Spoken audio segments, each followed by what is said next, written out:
I'm from a small town that houses 3 different elementary schools, and only one middle school and high school, which is connected by the gymnasium and a tunnel between the 2 buildings. I lived there my entire life, and I went to a different school than most other people mentioned in this story. Back when I was in middle school, I had a litany of bullies who loved making every moment of my day a living hell. They did pretty much everything you could think of, ranging from pranks in the middle of class to downright physical assault. But all of them were nothing compared to this one girl I met at the beginning of 7th grade, whom we're going to call Sadie. Sadie was a stereotypical mean girl in every sense of the word. She loved fashion, had a gaggle of friends willing to do her bidding, and every guy was into her or wanted her. She was the kid with the highest amount of detentions. She argued a lot with the teachers, and the principal pretty much did nothing about her actions. And she made a habit of having fun with some specific kids, which included me. I was a plus-sized kid, a scaredy cat, gullible, and a bit of a pushover, but I did try to do well in school and kept to myself, but that didn't do much. As soon as Sadie took notice of me, she took it upon herself to make sure every time we even saw each other, she'd make me miserable. At the beginning, it wasn't anything much. She started rumors about me, talked shit about me online. I didn't have social media yet, so I didn't find that out until later. There were also rumors in school, and she threw things at me that ranged from her garbage to one of her textbooks. It wasn't terrible at first. Sadie was annoying, sure, but I had workarounds, so I just ignored her. But when other kids saw that I wasn't going to fight back, they joined in and took things way too far. Almost daily, I've been chased in the halls, ganged up on in the bathrooms, had my food stolen, gotten blamed by the teachers for their dumb actions in class, and many other things as well. These kids had me on the edge and feeling practically worthless for the entire school year. It was to the point of me considering just running away to avoid the hell of going back to school. But why didn't I tell the school, you might ask? Well, I tried. I tried dozens of times, but teachers, guidance counselors, even the principal, they didn't care. The school was honestly not the best, and they were pretty negligent to everything that didn't involve funds, sports events, and a GPA for the year. So they gave no heed to me when I tried to tell them what was going on with Sadie and her lackeys. These are some of their real responses from incidents that happened. When I'd gotten my backpack thrown down the stairs, and a calculator inside that I brought from home got broken, they said, "It's your property, therefore it's your problem." When Sadie had written a fat joke alongside a slur on my locker door in permanent marker, they said, "You have no evidence that it was her." When Sadie's boy toy and his friends cornered me outside the changing rooms for the gym to ask me something, they said they were probably just kidding around. All of them spearheaded by Sadie, who was practically in charge that year, and nothing she did was getting her in trouble. Summer could not come fast enough that year. By the time 7th grade was over, they let those kids get away with so much. I honestly just gave up on trying to get outside help at that point. As I got some personal help that summer, I decided that things would be different by the time I had to go back to school for the following year. I was not going to be Sadie's personal punching bag anymore. When 8th grade started up, I was ready. I learned MMA self-defense. I defended myself vocally. I wasn't so quiet anymore, and I fought back. And it actually worked. None of the old bullies from last year even looked my way again. Except, of course, for Sadie, who still tried to pull her usual stunts. But the longer I showed her I didn't care, the more it pissed her off. Honestly, it felt like ample revenge to all the shit she put me through last year. Sadie, however, would not let go for the life of her. I didn't know it then, but this whole act of hers would end up taking a really bad turn. One day, I was walking to the gym, with Sadie following close behind me. She did not share a gym class with me, but she did like following me around in between classes and trying to get a rise out of me. This day, however, was not really great for me. I don't exactly remember why now, but I was stressed out, and I kept getting pissed off over whatever went wrong that day. Sadie, following behind, trying out different insults and comments about me, sent me over the edge. In a quick motion, I stopped walking, spun around, pushed Sadie backwards, and I spit towards her, with it landing on her leg. I told her just to basically screw off and leave me alone, but I didn't know what I was really expecting her reaction to be, but it sure as hell wasn't what she did. Sadie just stood there frozen, staring at me.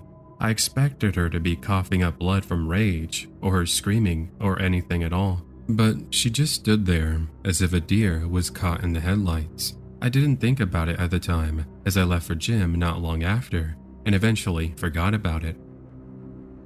After school, I was walking across the building to head for the parking lot next to the high school building, where I was to catch the bus. Everything felt normal, until I saw Sadie not far behind me. I didn't think anything was weird of it, so I ignored it and I kept walking. That is until I noticed she was taking the same path I was to the buses. This wouldn't be odd if she actually did ride the buses at all. Sadie walked to and from school every single day. If not that, someone would come pick her up, but the carpool lot was in the opposite direction of the buses. I took a different path than my normal route around the back of the school, and I looked back to check, and yep, Sadie was taking the exact same path I was, and she stopped walking every time I looked back at her. I began picking up the pace a bit, and from behind I could hear her running to catch up to me. By the time I was nearing the bus lot, she was somewhere around 10 feet right behind me, still jogging to follow me. I definitely did not want her to learn which bus was mine, nor did I want her to follow me home, so I decided to fake her out. I jumped onto a different bus, much to the dismay of the driver, and Sadie ran in after me. After she got in front of the bus driver to yell at her about something, I myself ran off and raced to my actual bus, which was all the way on the other end where this particular bus was. I got in, and the bus drove away just as Sadie got off to see where I went. The next day, I didn't see Sadie anywhere at school, not in any of the classes, not at lunch, not even after school either. I asked, but nobody knew where she went. This went on for the rest of the week. The bus incident took place on a Monday, and the disappearing act happened on Tuesday. By Thursday, I began to relax about the whole thing. I still didn't understand what Sadie was doing with the whole bus incident, but as long as she was gone, things felt okay. Until Friday afternoon came along. Like the last few days, Sadie wasn't there, so I was pretty relaxed for most of it. When the end of the school day came, I was about to walk out the front doors to the building when something stopped me. I had a horrible feeling in my stomach. It was telling me not to go outside. I had no idea where it came from, but I thought it was just my leftover anxiety playing tricks on me. So I headed out anyway, not still twisting. The middle school and high school were all part of one connecting path system, which means we all had hallways and walkways connecting both the main middle school and the main high school buildings, with one long sidewalk path out front. The parking lot where I had to walk to my bus was on the opposite end of this long sidewalk, which ran in front of both the middle school and in front of the high school. This can make for a pretty long walk, and the doors leading into the high school often flooded with students as they make for some pretty interesting obstacles. This would all come into play when this happened. I just walked down the outside stairs to the sidewalk when I saw someone run around a corner from the building. I looked over, and it was Sadie, looking as pissed as a rabid dog, full sprinting right towards me. I bolted, running faster than I ever had in my whole life, running off nothing but pure adrenaline and pure fear. Sadie was catching up quickly behind me, and all I could do was run and pray for help. I dodged between crowds of kids and just tried that to losers somewhere in the masses, not caring at all if I bumped into people, only afraid that Sadie was still behind me. By the time I reached the buses, I didn't see her anywhere, so I stopped and nearly collapsed to catch my breath. I felt relief for only a second, until she popped out of nowhere from the side of the crowd and lunged at me. Sadie then grabbed me by the hair and backpack, swinging me around in a circle as I tried to get her off of me. She kept pulling and jerking so much, I felt my hair being ripped at some points too, but she kept going, and I screamed for help. I was kicking and punching blindly in Sadie's direction, but either nobody wanted to get involved or were too scared to break us up because there was nobody who came forward. Sadie then let go of my hair to reach for something behind her, and what happened next was only a miracle. My older brother was walking out of high school drinking a soda when he saw the scene and ran to help. He was the only one who knew about Sadie and recognized her when he had got into school in the mornings. He threw a soda at Sadie's head, which startled her enough to let go of me and drop whatever she was holding. I grabbed my brother and we took off of the bus, making it just before it drove off. After we found a seat, I looked back outside. What I saw still gives me the chills. Sadie was on the ground, arms pinned by a teacher, and right on the ground next to her was an open hunting knife. I knew without a doubt that it was hers, because of that sound I heard when she dropped it earlier. Next Monday, I got called down to the office, where my brother was also waiting. We got pulled into the counselor's office, where there were 2 police officers waiting for us. Apparently, after we ran, a high school teacher saw Sadie picking up the weapon and then apprehended her, while another person called the police. They got Sadie into interrogation, and now they needed to hear what happened from me. I practically broke down right then and there and told them everything. What Sadie did to me last year, what I almost did because of her torment, the bus incident the week prior, and what happened on the sidewalk. My brother then puts his arms around me while I just sat there, nearly sobbing my words out in the process. The police and the counselor just sat there writing down what I said, but they looked on sympathetically. One of the officers even asked me if I would like to tell my parents so they could press charges.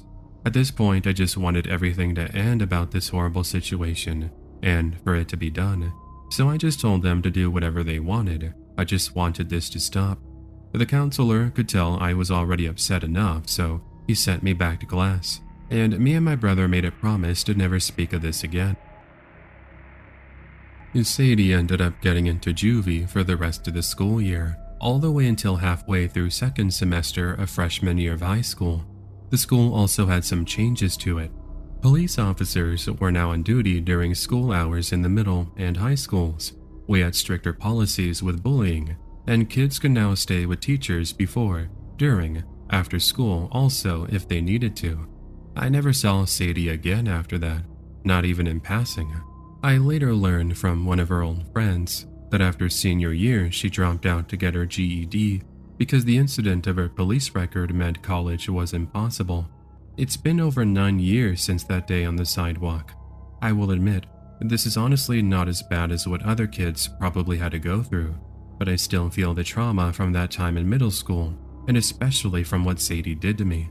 After middle school, I had developed depression, severe social anxiety, and PTSD from the bullies.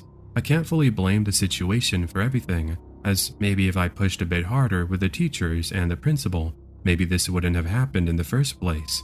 But eventually things did end up getting better. I just wish I could go back to my 13-year-old self that had to endure all of that to say that everything was going to be okay. I am doing better now. I'm looking into therapy. I'm in university right now, and I cannot be prouder of how far I've come. So, to the psychopath of a bully that tormented me all those years ago and almost stabbed me, let's not meet again. Our town is pretty small, so tiny that we don't even have a Walmart or even a 4-way stoplight, but it's still ours and we treasure it for what it is. Been here my whole life, and the only thing that's really grown is the local cemetery. Paradise Fields, they call it. I guess if I wanted to spend eternity somewhere, it would be with a catchy name like that, huh? Anyway, the graveyard was pretty packed even back when I was a kid. So much so that there was hardly any room when we buried my papaw. I remember someone saying it was a good thing he broke his back so they could fold him up and fit him into the ground. Anyway, a few years after that, I started hanging with the wrong crowd. Wanting to be cool and fit in, I wound up getting the paddle from the principal's office more times than I can count. But no matter what I did, it was still nearly impossible to impress this one group of boys. James, Greg, and Todd, or the Three Musketeers as they like to call themselves. There used to be 4 of them, but Rob had left the group a while back. I would always see them skipping class and running off to buy smokes from the corner store and be jealous, wishing I could be just as brave as them. I didn't really know about it at the time, but Greg's daddy was screwing his teacher, and Greg knew about it, so he hung it over her head. "We can do whatever we want, or it's your job," Greg would tell her. He was a bit of a prick, but I was young and dumb and wanted to be like them, so of course, I would find ways to skip class too and meet them there. "Hey guys," I said nervously that first day when I just hid in the gym after breakfast. Todd laughed immediately when he saw how red my face was. "Look at you, just like my dad's ripe tomatoes. What a pussy. Did you run all the way here?" he asked. Todd could be cruel, but I was supposed to take the jab and prove my worth, so I nodded and said, "I didn't even bother going to the first period." "What's your name, kid?" James asked. "Steven," I said. "Tell you what, Steve, you really want to hang out with us? You gotta prove that you're brave," he said. I think it looked like he had a sparkle in his eye. "Come on over to Paradise Falls tonight after curfew. If you can get there and finish our challenge, we will be your friend for life," James told me. "How will I sneak past my mom?" I asked. "That ain't our problem. Be there by 8:30 or the deal is off," James decided. I told him I would, and as it turned out, getting out of the house was the easiest part of the night. My mom wound up having to work a double shift, so only my sister was watching me. I told her I would give her $20 if she didn't say that I went out. "Where are you headed anyway?" she asked when I passed her the money. "Just gonna go smoke some weed at the cemetery," I lied as I grabbed a coat. Racing across town in the middle of the night was exhilarating. Only a few street lights were on, and the graveyard felt like it was eclectic and full of spirits when I arrived. The way the moon cast its light down on the tombstones, there were just so many. I got there just barely after 8 o'clock, and I thought for sure the trio had ditched me. Instead, they emerged from behind one of the larger mosques, probably built pre-Civil War, and James whistled softly when he saw me. "Wow, Steph, didn't think you had it in ya," he commented. I made it with time to spare, so what are we doing here? James gave his colleagues this wicked grin. "Us? We're here to see if you're up to snuff and can fit in with us, so we've prepared a series of 3 challenges for you to do. If you can do all 3 before time is up, guess what? You will be in with the gang for good." "Okay, sure, I can do that." I wanted to sound confident. James just laughed. "I'll go first then," Todd decided as he pointed towards the headstones. "You know how this cemetery is pretty big but has tons of graves in it? Well, tonight, those graves are the safe zone and the ground is like lava. You've got 5 minutes to jump from here to the end of the plot without touching the ground," he decided. The trio laughed and raced off to the other side of the tombstones, leaving me in the dust. Once out of range, they called out to me and the game began. I stood on the edge of the mausoleum, trying to figure out which way to go across the graves. Then I began to hop. As I did, I will admit that I said a prayer to Jesus and asked for forgiveness. I remember when Papa died, I had actually danced on another grave, and Mom warned me to never disrespect the spirits. "You'll pay for it if you do, either in this life or the next," she told me. As I jumped toward the next headstone and part of the old relic crumbled, I couldn't help but reflect on her words. What if she was right and I was really awakening a curse by playing this silly game? Then I heard the trio holler excitedly as I nearly tumbled on the grass, and my resolve to win got stronger. I had to prove I could be the best, so I kept going. I made it to the other side in about 4 minutes, leaping from the last headstone and even managing to do a backflip to where they were standing. "Whoa, that was pretty cool," Todd admitted. The other 2 didn't seem very happy that I had passed. I should have wondered if they ever really intended for me to get through to begin with. "Beginner's luck. That one was easy anyway. Anyone could pass it," Greg said as he took off his backpack. He unzipped a pouch and showed me 3 small trinkets he'd brought with him before explaining. "I'm gonna make sure you don't pass this one, twerp." He rushed off to the graves as James passed me a scarf and ordered, "Put this on so you can't peek." I obediently listened and stood there waiting as they chuckled and finished their game, coming back about 10 minutes later and telling me to pull the scarf off. "All right, Stephanie, I hid all 3 of those items somewhere in the graves. Find them in 3 minutes and you make it. Like you ever will, Greg laughed. It's Steven, I corrected, not even realizing they were bullying me about my name. James shoved me toward the graves and put a timer on. I scrambled about, looking for any clues that might help. I knew Greg wouldn't have made it easy, but the obvious signs like grass being pressed down by their footsteps made it easy to find the first, nestled in a bush behind a large tombstone. I followed the same clues to find the others, excitedly racing back to them with the trinkets in hand. All three of them were angry now, and I didn't understand why. All of this was just prep for the last challenge. No one has ever passed this. If you do, you'll be legendary, James decided. He led me out toward part of the graveyard that had a little fewer headstones. I recognized the area because this was where Papa was buried. Then James pointed toward an open hole. I peered down and saw a wooden coffin sitting in the dirt hole, probably in preparation for an upcoming funeral.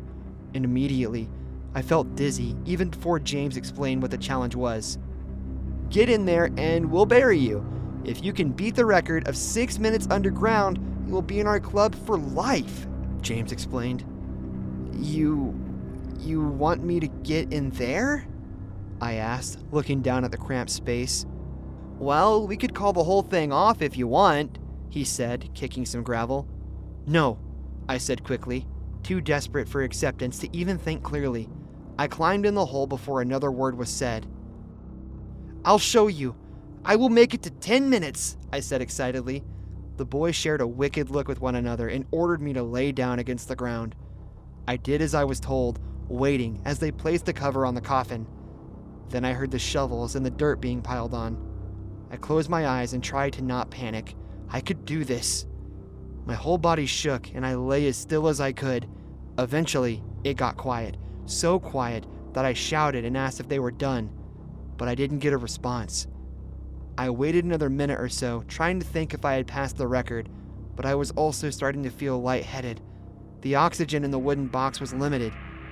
I started to bang on the cover louder, yelling that I was ready to get out. I never knew what it was like to be claustrophobic until then, but they didn't respond.